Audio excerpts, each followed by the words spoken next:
Students, आज का हमारा टॉपिक है उत्तर के पर्वतीय प्रदेश। उत्तर का पर्वतीय प्रदेश भारत के नक्शे में भारत के सबसे उत्तर में स्थित ये भौतिक विभाग है भारत का।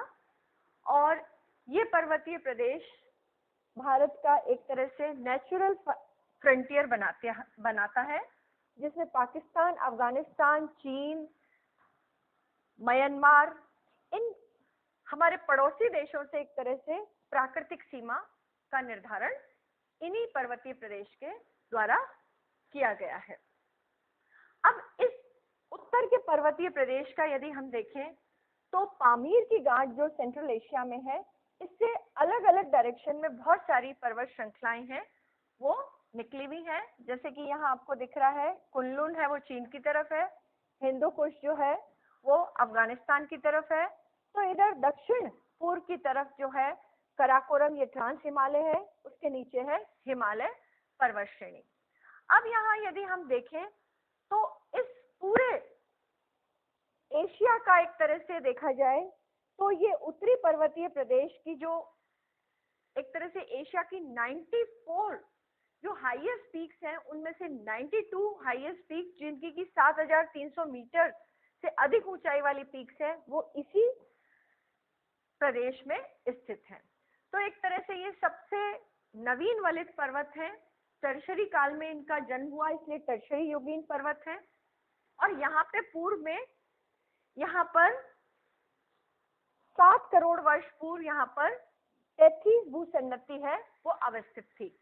इस 33 भूसन्नति में ही लगातार मलबे का निक्षेप होता चला गया और उस कारण ये भूसन्नति है, इसके दोनों तरफ ऊपर यूरेशियन प्लेट और दक्षिण में जो इंडियन प्लेट है, इनके इंडियन प्लेट के उत्तर और उत्तर पूर्व की तरफ खिसकने पर इस 33 भूसन्नति में अवस्थित जो भी मलबा है उसमें वलन पड़े और उन वलन के पड़ने से ही 3 समानांतर श्रेणियों का जन्म हुआ। अब यहाँ मैं पहले आपको मोटे तौर पर ये बताना चाहूंगी बच्चों कि जो उत्तरी पर्वतीय प्रदेश है उसमें हम किन किन का अध्ययन करेंगे, कौन कौन सी श्रेणियों का अध्ययन करेंगे। तो इसमें एक तरह से देखा जाए तो 3 प्रमुख श्रृंखलाओं में हम इसको बांट सकते हैं। सबसे पहले चूंकि यदि हम भारत की बात करें तो भारत की जो मुख्य नवीन वलित पर्वत श्रृंखला है उसमें हिमालय पर्वत श्रेणी है, वो महत्वपूर्ण है। तो हिमालय पर्वत श्रेणी का हम सबसे पहले अध्ययन करेंगे। तो हिमालय पर्वत श्रेणी, यहाँ से आपको ये लाल रंग का ये जो पूरा मैंने दर्शाया हुआ है, इस हिमालय पर्वत श्रेणी की ही 3 प्रमुख श्रेणियां हैं, महान हिमालय, मध्य हिमालय और तीसरी है उप हिमालय या शिवालिक पर्वत श्रेणी। ये 3 पैरेलल या समानांतर श्रेणियां हैं जो एक दूसरे के समानांतर और अनुदैर्ध्य श्रेणियों के रूप में है। ये लॉन्गिट्यूडनल एक तरह की ये रेंजेस हैं। इन तीनों श्रेणियों का हम हिमालय पर्वत श्रेणी के अंतर्गत विस्तार से अध्ययन करेंगे। फिर इसके बाद हम इस हिमालय पर्वत श्रेणी की यदि हम नॉर्थ में, आपको यहाँ शचर जोन है, इस शचर जोन वाले हिस्से के नॉर्थ में ट्रांस हिमालय है, ये ग्रीन रंग से मैंने ये दर्शाया हुआ है। ये अलग अलग ट्रांस हिमालय की 4 श्रेणियां हैं, जिसमें सबसे नॉर्थ में है कराकोरम, उसके नीचे है लद्दाख, उसके नीचे है जास्कर और इधर लद्दाख का ही विस्तार, एक श्रेणी का ही विस्तार होकर तिब्बत में इसको कैलाश श्रेणी के नाम से जाना जाता है। तो सेकंड नंबर पर हम ट्रांस हिमालय का अध्ययन करेंगे बच्चों, जिसमें कि 4 प्रमुख श्रेणियों को हम विस्तार से जानेंगे। एक काराकोरम है, लद्दाख है, जास्कर एंड कैलाश है। ये 4 श्रेणियां हैं, काराकोरम, उसके नीचे लद्दाख, उसके नीचे जास्कर और तिब्बत की तरफ इसी का एक्सटेंशन है वो है कैलाश श्रेणी। तो इस तरह से ये 4 श्रेणियां जो है वो ट्रांस हिमालय से संबंधित है। ये चीज मैं आपको स्पष्ट रूप से बताना चाहती हूँ कि ट्रांस हिमालय जो है, ट्रांस का अर्थ होता है बियॉन्ड, हिमालय से उस पार है, परे है, इसीलिए इसको ट्रांस हिमालय के नाम से जाना जाता है। और ट्रांस हिमालय और हिमालय, जिसमें कि हिमालय में ये जो मध्य हिमालय वाली जो श्रेणी है, इनके बीच का ये जो रिक्त स्थान आपको दिख रहा है, ये कहलाता है शचर जोन। ये शचर जोन इसका मध्य का ये वाला हिस्सा जो है ये शचर जोन के नाम से जाना जाता है। ये वाला जो हिस्सा है ये यूरेशियन प्लेट का पार्ट है। जो ट्रांस हिमालय वाला हिस्सा है वो इंडियन प्लेट का उस पार्ट नहीं है, बल्कि यूरेशियन प्लेट का हिस्सा है। और इसके नीचे का जो हिस्सा है ये हिमालय पर्वत श्रेणी है, शचर जोन के नीचे वाला। फिर इसके बाद तीसरे नंबर पे, चूंकि यही हिमालय जो है नॉर्थ ईस्ट में जो इसका विस्तार है उसको हम पूर्वांचल और पूर्वोत्तर की पहाड़ियों के रूप में हम इसका तीसरे पार्ट के रूप में अध्ययन करेंगे, जिसमें कि अरुणाचल प्रदेश में, इधर आपके नागालैंड है, मेघालय, नागालैंड, मणिपुर, मिजोरम, इसमें और आसाम में भी कुछ श्रेणियां हैं जो छोटी छोटी श्रेणियां हैं।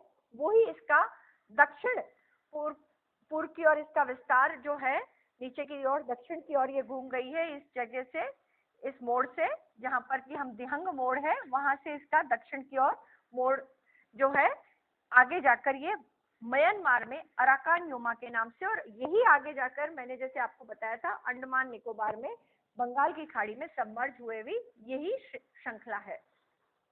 तो अब यहाँ हम सबसे पहले हिमालय पर्वत श्रेणी को लेते हैं कि हिमालय पर्वत श्रेणी जो है उसको हम विस्तार से जानते हैं।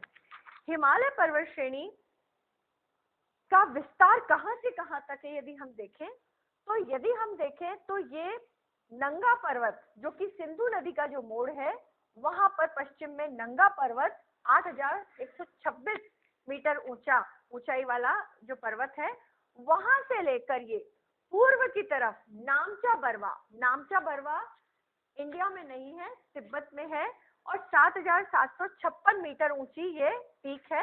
यहाँ तक ये 2400 किलोमीटर की लंबाई में धनुषाकार या चाप के आकार में फैली हुई एक श्रृंखला है। इस श्रृंखला में ही एक तरह की 3 श्रेणियां हैं, महान हिमालय, उसके नीचे मध्य हिमालय और उसके नीचे है उप हिमालय। जैसा कि मैं यहाँ पर आपको स्टूडेंट, यहाँ पर मैं आपको एक सर्किल बनाकर ये चीज समझाना चाहूंगी कि इसके नाम को आपको कैसे याद रखना है। देखिए ये सर्किल है, इस सर्किल का मैं आधा भाग मिटा देती हूँ, ये आंतरिक हिस्सा है इसका, फिर इसके बाद ये मध्य है और बाहर वाला बाह्य है। तो एक तरह से हम इसको यदि इस तरह से सेमी सर्किल रूप में देखते हैं तो ये वाला हिस्सा महान हिमालय वाला हो गया, बीच वाला मध्य हिमालय, और जो बाहर की तरफ निकला हुआ सर्किल है लास्ट वाला वो है बाह्य हिमालय। तो सबसे पहले तो हम मोटे तौर पे इनके नाम जान लेते हैं। हिमालय का ये जो उत्तर वाला जो श्रेणी है जिसको कि महान हिमालय के नाम से जाना जाता है, मध्य में जो श्रेणी आपको दिख रही है इसको मध्य हिमालय के नाम से या सेंट्रल हिमालय के नाम से जाना जाता है, और उसके नीचे की जो आपको श्रृंखला श्रेणी दिख रही है वो उसको उप हिमालय, बाह्य हिमालय या शिवालिक के नाम से जाना जाता है। तो इस तरह से ये तीनों श्रेणियां जो है वो हिमालय पर्वत श्रेणी से जुड़ी हुई हैं। तो 2400 किलोमीटर तो इसकी लंबाई हो गई, और यदि हम चौड़ाई की बात करें तो चौड़ाई में ये 400 किलोमीटर, जम्मू कश्मीर में इसकी मैक्सिमम चौड़ाई है 400 किलोमीटर, और ईस्ट की तरफ जाते हैं वैसे वैसे ये तीनों श्रेणियां एक दूसरे के पास आती चली जाती हैं, और अरुणाचल प्रदेश में तो इसकी चौड़ाई मात्र 150 से 200 किलोमीटर ही रह जाती है। इसकी क्या वजह है? इसकी वजह यह है कि जो मध्य में टैथीज भूसन्नति थी उसके दोनों तरफ की जो प्लेट थी उसमें यूरेशियन प्लेट इसके उत्तर में और इंडो ऑस्ट्रेलियन जो प्लेट है वो दक्षिण में थी। तो उस इंडियन ऑस्ट्रेलियन प्लेट है उसका खिसकाव हुआ उत्तर एवं उत्तर पूर्व की तरफ।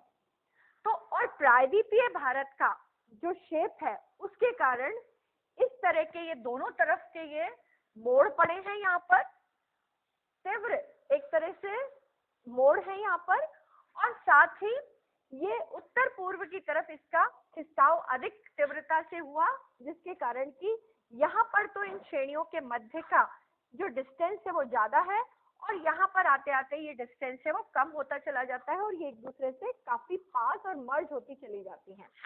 तो यही वजह है कि इसके कारण क्या है कि इन श्रेणियों के मध्य में जो घाटियां हैं वो घाटियां पश्चिम की तरफ तो पाई जाती हैं, लेकिन पूर्व की तरफ जाते हैं वैसे वैसे इन श्रेणियों के मध्य में जो घाटियां हैं वो नहीं पाई जाती हैं। अब इसको हम शिवालिक मान लेते हैं, इसको हम मध्य हिमालय मान लेते हैं और इसको ही हम महान हिमालय मान लेते हैं।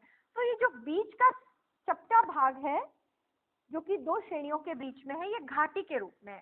तो मैं इन घाटियों की बात कर रही हूँ कि ये जो घाटियां हैं ये पश्चिम की तरफ तो पाई जा रही हैं, लेकिन पूर्व की तरफ नहीं पाई जा रही है, क्योंकि ये श्रेणियां एक दूसरे के काफी निकट आ गई हैं। अब ये पर्वत श्रृंखला को नवीन वलित पर्वत या टर्शरी काल की श्रृंखला कहा जाता है।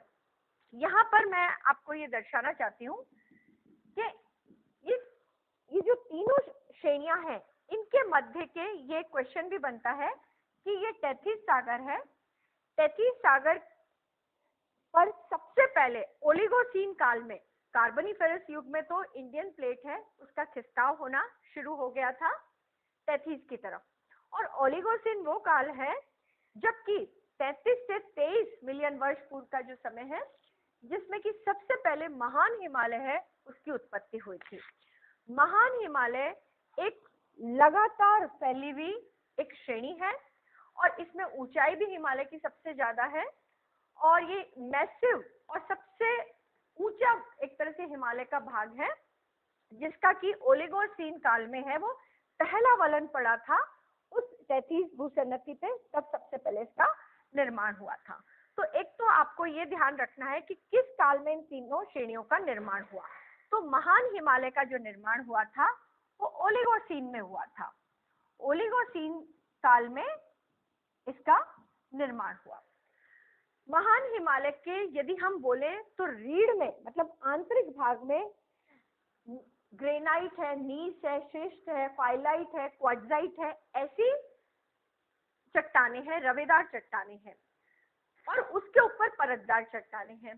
तो लेकिन परतदार चट्टाने हैं उनका अपर्दन होकर या आंतरिक जो एक तरह से अजॉइक जो शैले हैं वो एक तरह से उत्पत्ति उनका ऊपर हमें नजर आती है, और ये बहुत ज्यादा इसमें इतना दबाव और संपीड़न हुआ है कि बहुत ही जटिल एक तरह की यहाँ की संरचना है वो देखने को मिलती है। अब यहाँ पर हम ये बताना चाहेंगे कि ग्रेटर हिमालय के जो नीचे मध्य हिमालय है इनके बीच में एक सीमांत दरार है। इस सीमांत दरार का आपको नाम ध्यान रखना है मेन सेंट्रल थ्रस्ट। ये ग्रेटर हिमालय है जिसको महान हिमालय, वृहद हिमालय, हिमाद्री इन नामों से भी जाना जाता है, आंतरिक हिमालय भी कहलाते हैं। तो आंतरिक हिमालय के नीचे है मध्य हिमालय, और इन दोनों के बीच की जो मध्य में जो सीमांत दरार है इसको कहा जाता है एमसीटी। एमसीटी का मतलब है मेन सेंट्रल थ्रस्ट। तो मेन सेंट्रल थ्रस्ट है इन दोनों के बीच में है। तो अब मैं महान हिमालय के बारे में आपको ये बताना चाहती हूँ कि महान हिमालय जो है ये 40 किलोमीटर तो इनकी चौड़ाई है, और पूर्व की तरफ जाते हैं वैसे वैसे ये 25 किलोमीटर रह जाती है। 40 से 25 किलोमीटर चौड़ी ये श्रेणी है, लंबाई में ये 2400 किलोमीटर है। अब यहाँ पर हम ऊंचाई की बात करें तो एक तरह से यहाँ पर 8000 मीटर से अधिक ऊंची 10 चोटियां हैं वो इसमें स्थित है, और 7000 मीटर से अधिक ऊंची 40 चोटियां हैं जो वो इस उत्तरी पर्वतीय प्रदेश से संबंधित वो इसी महान हिमालय में अवस्थित है। महान हिमालय में यदि हम देखें तो विश्व की सबसे सर्वोच्च चोटी जिसको एवरेस्ट भी कहा जाता है, तो एवरेस्ट जो है जिसको चोमोलुंगमा कहा जाता है तिब्बत की भाषा में, पर्वतों की रानी, 8848 मीटर ऊंची है, और ये नेपाल के पूर्व में उत्तर पूर्व में स्थित है। ये है एवरेस्ट। एवरेस्ट जो कि विश्व की सर्वोच्च चोटी है वो महान हिमालय में स्थित है। फिर हम दूसरे नंबर पे बात करते हैं कि यदि हम इस महान हिमालय की सबसे ईस्ट में देखा जाए तो ईस्ट की सबसे ऊंची चोटी नामचा बरवा जो कि भारत में नहीं है तिब्बत में है, 7756 मीटर ऊंची है। वो यहाँ पर दिहंग जो मोड़ ब्रह्मपुत्र नदी जिसको कि अरुणाचल प्रदेश में दिहंग नदी कहा जाता है, इसलिए दिहंग मोड़ जो है यहाँ इसके नॉर्थ ईस्ट में स्थित है, नामचा बरवा। और वेस्ट की सबसे ऊंची एक तरह से महान हिमालय की जो चोटी है नंगा पर्वत 8126 मीटर ऊंची, वो यहीं स्थित है। अब यदि हम भारत की बात करें तो भारत की सबसे हिमालय से संबंधित सबसे ऊंची चोटी जो है वो है कंचनजंगा। कंचनजंगा सिक्किम में स्थित है, 8598 मीटर ऊंची है। फिर मैं आपको याद दिलाना चाहती हूँ बच्चों कि भारत की यदि सबसे ऊंची चोटी की बात करें तो वो तो है K2, जिसको गॉडविन ऑस्टिन कहते हैं। वो काराकोरम रेंज जो कि ट्रांस हिमालय में स्थित है, वहां पर स्थित है K2, 8611 मीटर ऊंची। यहाँ लेकिन हम हिमालय की बात कर रहे हैं, तो हिमालय पर की सबसे ऊंची चोटी भारत की वो है कंचनजंगा, जो कि सिक्किम में स्थित है, सिक्किम राज्य में, और 8598 मीटर ऊंची है। और इसको विश्व की तीसरे नंबर की सबसे ऊंची चोटी कहा जाता है। पहली एवरेस्ट, दूसरे नंबर पे K2 और तीसरे नंबर पे है कंचनजंगा। तो कंचनजंगा जो है वो भी महान हिमालय में ही स्थित है। इसके अलावा यदि हम देखें तो ये जो नेपाल वाला, जिसको कि हम इसका मध्य भाग कह सकते हैं इस पूरे महान हिमालय का, इस हिस्से में सबसे अधिक ऊंची चोटियां हैं, जिसमें कि जैसे मैंने बताया आपको कंचनजंगा है, कंचनजंगा के बगल में है वो मकालू है, मकालू के फिर ईस्ट की तरफ है एवरेस्ट है, एवरेस्ट के यदि हम इधर की बात करें तो इधर सागर माथा है, फिर इसके बाद यहाँ पर मनसालू है, ये कुछ चोटियां हैं। फिर इसके बाद यदि हम थोड़ा सा गैप देकर और ईस्ट की तरफ चलते हैं तो अन्नपूर्णा है, धौलागिरी है। तो इस तरह से ये जो चोटियां हैं ये नेपाल में स्थित है और ये इस महान हिमालय की सर्वोच्च चोटियों में ही आता है। फिर यदि हम बात करते हैं उत्तराखंड वाले हिस्से की, उत्तराखंड में भी महान हिमालय से संबंधित कुछ चोटियां हैं, जिसमें कि नंदा देवी है, कामेत है, फिर बंदरपूछ है, बद्रीनाथ, केदारनाथ, ये सभी चोटियां हैं वो यहाँ पर कुमायूं वाले रीजन में अवस्थित है। फिर इसी तरह से फिर ये जम्मू कश्मीर में इसका हिस्सा है। अब यदि हम देखें तो यहाँ पर कुछ ग्लेशियर्स भी हैं, जैसे कि मिलाम है, गंगोत्री है, इधर जेमू है, ये ग्लेशियर सिक्किम में है, इधर मिलाम, गंगोत्री, यमुनोत्री, ये जो ग्लेशियर है ये उत्तराखंड में स्थित है।